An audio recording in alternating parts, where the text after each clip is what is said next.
Nagtitikadamo nga mga New Yorkers ang nahire-report nga nagko-convert pagin Katoliko. Sumalainihan obserbasyon han mga Katoliko nga mga obispo sa Estados Unidos. Basehin reporting Catholic News Agency, nagahataas ang ihapan kalalakinan ug kababayin-an han New York ang nagpapabunyag ha Katoliko nga simbahan. Didahiton mga reports han New York Post, nakikita nira sumalhiton mga records nga ha mga simbahan han New York City nagdodoble o triple pangani ang ihap kada tuig ha nagpapahayagin pagsunodhan Katoliko nga tuluuhan pinaagihan Order of Christian Initiation of Adults.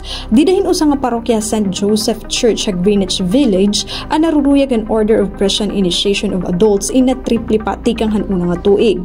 Sumalang documented reports, inabot 130 nga mga tabo ang nagsignify nga masulodhan na sabing adult initiation. Samtang nga St. Vincent Ferrer naman ha Upper East Side ha New York na doble ang ihap nga dahil 90 katawo nga sinulodhan initiation to Catholic faith. Ha Basilica of St. Patrick's Old Cathedral na doble damanhin sa kagatos nga ihap han mga nagsignify.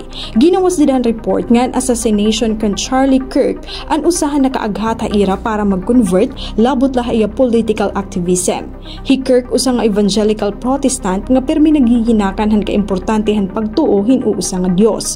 Ang National Catholic Register news partner hiton Catholic News Agency nagreport nga hanya nga Abril hini nga tuig nagtitikadamo ang conversion to Catholicism didtohin iba-iba nga diocese sa Amerika. Kinitahan mga reports nga immigration, evangelization nga National Eucharistic Revival ang pirahan mga rason han sunod-sunod nga conversions. Kinita ini han Easter Sunday. Han una nga semana durante han annual assembly han US Bishops dito Baltimore, ginawas gihapon ini didahan ira Hirohimangraw ngan ira gin aprobaran ang sunod nga National Eucharistic Congress para hiton 2029.